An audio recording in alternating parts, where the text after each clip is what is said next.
بسم اللہ الرحمن الرحیم۔ شروع کرتا ہوں اللہ کے پاک نام سے جو بہت بڑا مہربان نہایت رحم والا۔ دوستو، بہنوں، بھائیوں، بزرگوں، السلام علیکم ورحمۃ اللہ وبرکاتہ۔ تاریخ اسلام کی قسط نمبر 287 میں ہم آپ کو خوش آمدید کہتے ہیں، اور اس میں ہم بیان کریں گے یحییٰ بن سلمہ سے لے کر عبد الرحمن کی شہادت تک۔ تو دوستو، بہنوں، بھائیوں، بزرگوں، یحییٰ بن سلمہ کلبی نے سن 107 ہجری کے آخر میں اندلس کی زمام حکومت اپنے ہاتھ میں لی تھی۔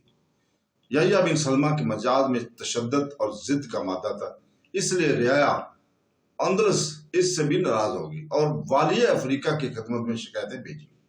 نتیجہ یہ ہوا کہ 2 برس چند ماہ کے بعد یحییٰ بن سلمہ بھی معزول کیا گیا اور اس کی جگہ امیر عثمان بن ابی عبیدہ لخمی حاکم اندلس مقرر ہو کر آئے۔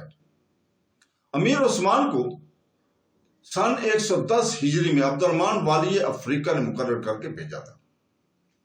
بشیر بن حنظلہ کے بعد عبید بن عبد الرحمن والی افریقہ مقرر ہو چکے تھے۔ امیر عثمان نے صرف 5 ہی مہینے حکومت کی۔ اس کے بعد حذیفہ بن الواحوص کیسی کو امیر اندلس مقرر کر کے بھیجا گیا تھا۔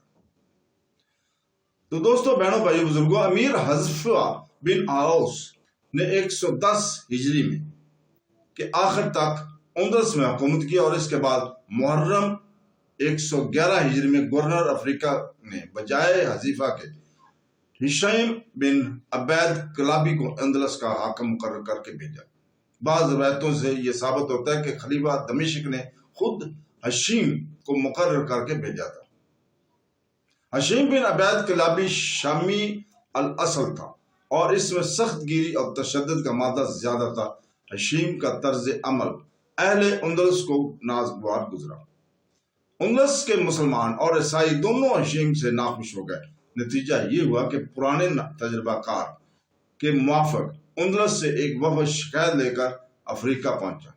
گورنر افریقہ نے اس فرار کی شکایت پر کوئی توجہ نہیں کی اور امیر اندلس کو معزول نہ کیا۔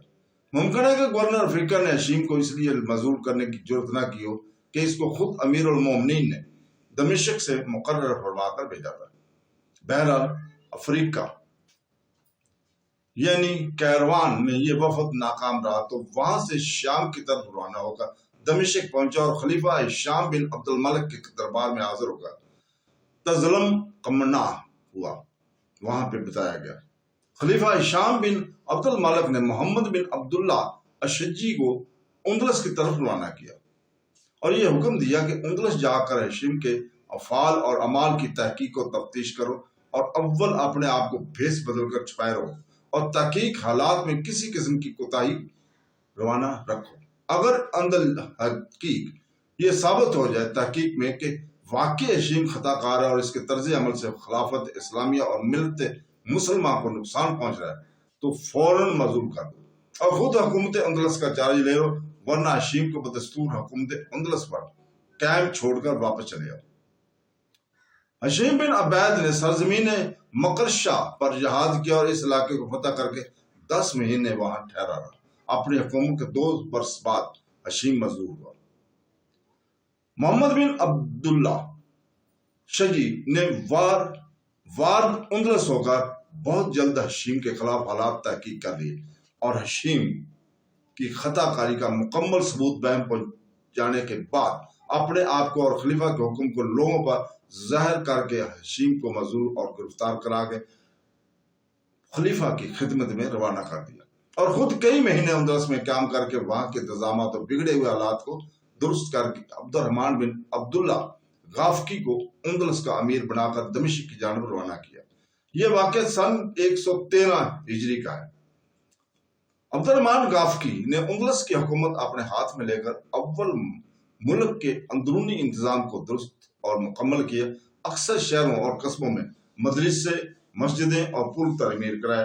اس کے بعد فوجی تیاری کر کے ملک فرانس پر حملہ کرنے اور گزشتہ مہموں کی ناکامی کی تلافی کے لیے تیاری شروع کر دی۔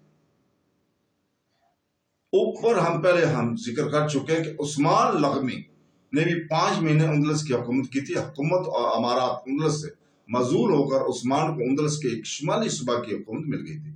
یہ صوبہ وہی تھا جس میں جبل البرتات اور اس کے شمالی کا وہ حصہ ملک جو مسلمانوں نے فتح کر لیا تھا۔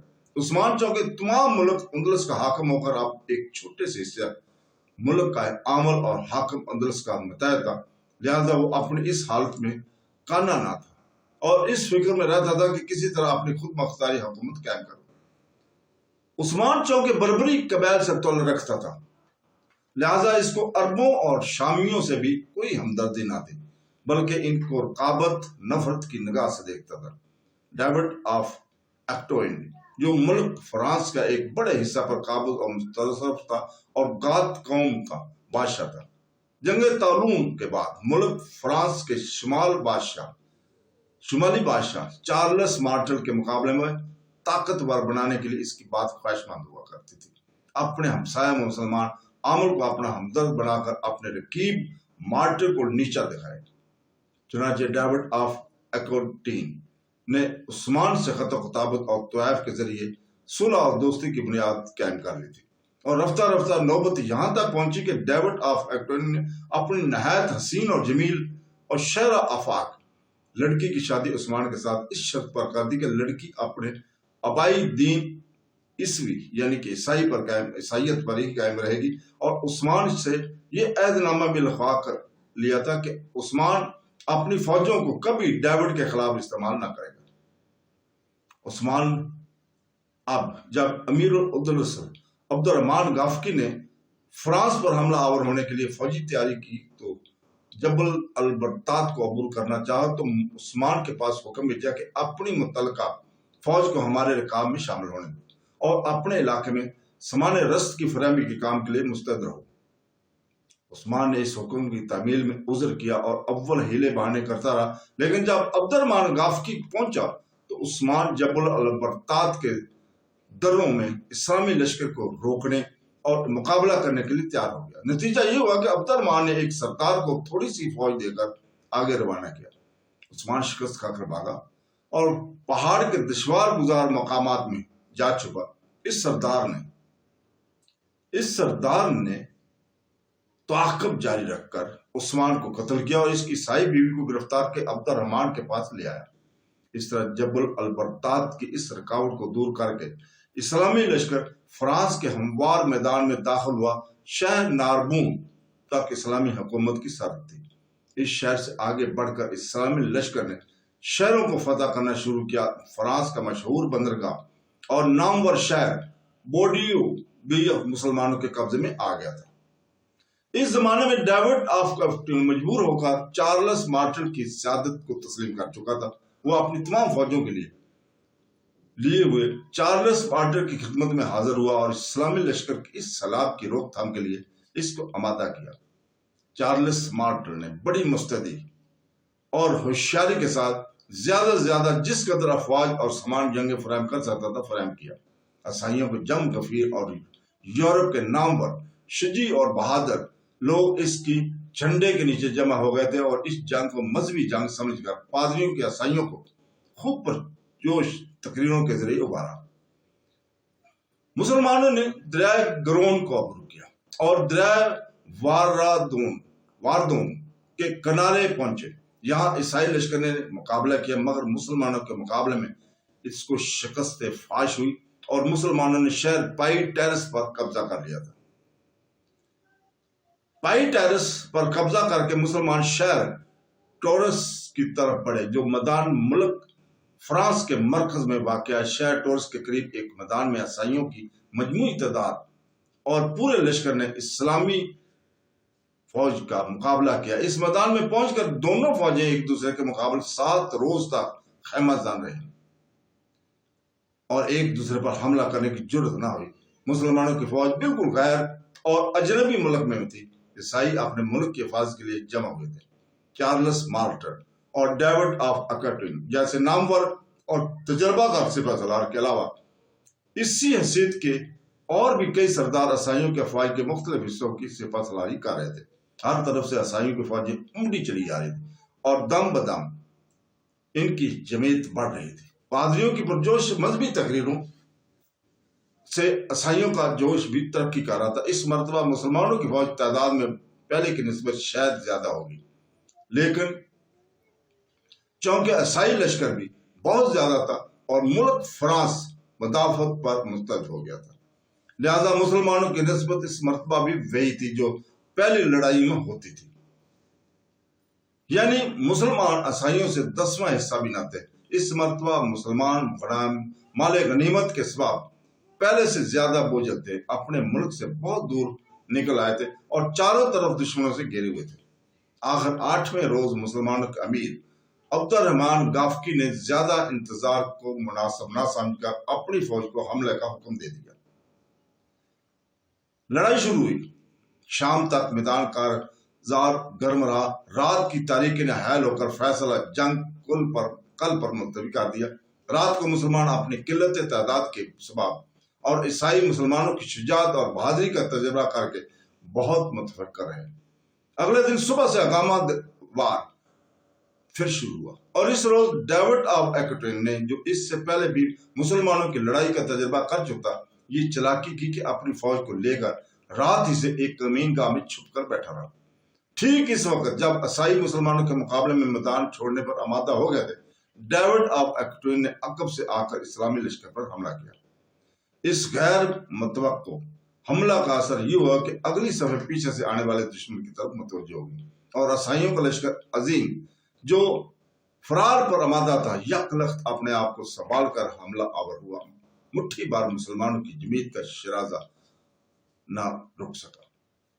اس میں امیر عبد الرحمن گافقی نے اپنے پیشروؤں کی سنت پر عمل کیا اور شمشیر بکف دشمنوں میں گھس کر سینکڑوں کو تہہ تیگ کیا اور جسم پر سینکڑوں زخم کھا کر جامع شہادت نوش کر لیا۔ اس روز بھی صبح سے شام تک ہنگامہ کارزار گرم رہا تھا، اور عبد الرحمن گافقی کی شہادت کے بعد یہ رات کی تاریکی نے لڑائی کو روک دیا تھا۔ بظاہر آج بھی عیسائی فتح مند تھے، اور باوجود اس کے کہ انہوں نے مسلمانوں کو نرغمہ لے لیا تھا، مگر شام کی شمشیر زنی کا نتیجہ یہ ہوا کہ وہ خود ہی سمٹ کر پھر ایک طرف ہو گئے تھے۔ مسلمانوں کو ان کی جگہ سے نہ ہٹا سکے تھے، مگر خاتمہ جنگ مسلمانوں کے لیے سخت اندھادھند اور عیسائیوں کے لیے بے حد مسرت انگیز تھا۔ مسلمانوں نے اپنے سپہ سالار اور امیر کے شہید ہو جانے کے بعد اپنے آپ کو میدان جنگ میں قائم رکھنا مناسب نہ سمجھا، اور وہ رات ہی کو وہاں سے کوچ کر گئے تھے۔ صبح کو جب عیسائیوں نے مسلمانوں سے میدان جنگ کو خالی دیکھا تو انہوں نے بھی وہاں قیام مناسب نہ سمجھا، اور مسلمانوں کا تعاقب کرنا تو بڑی بات تھی۔ چارلس مارٹن نے اپنے دارالحکومت کی طرف واپس جانے میں ہی اس طرح اجرت سے کام لیا کہ مسلمان کمین گاہ میں نہ چھپے بیٹھے ہوں، اور ایسا نہ ہو کہ ہم پر حملہ آور ہو کر قیامت برپا کر دیں۔ اس لڑائی میں عیسائیوں کی لاتعداد آدمی مارے گئے، اور مسلمانوں کا سب سے بڑا نقصان یہ ہوا کہ ان کا سپہ سالار کام آیا۔ بہرحال اس لڑائی کے بعد اس مہم کا خاتمہ ہو گیا تھا، اور مسلمان زیادہ ملک فتح نہ کر سکے۔ اب چاہو تو اس کو مسلمانوں کی شکست تصور کر لو، چاہو برابر کی زور آزمائی قرار دے لو، اور چاہو تو عیسائیوں کی شکست تصور کر لو۔ یہ لڑائی سن 114 ہجری میں واقع ہوئی تھی۔ تو دوستو، اس کے ساتھ ہی آج اجازت چاہتے ہیں، کل تک کے لیے انشاءاللہ تعالی کل اسی وقت پھر حاضر ہوں گے۔ اللہ حافظ۔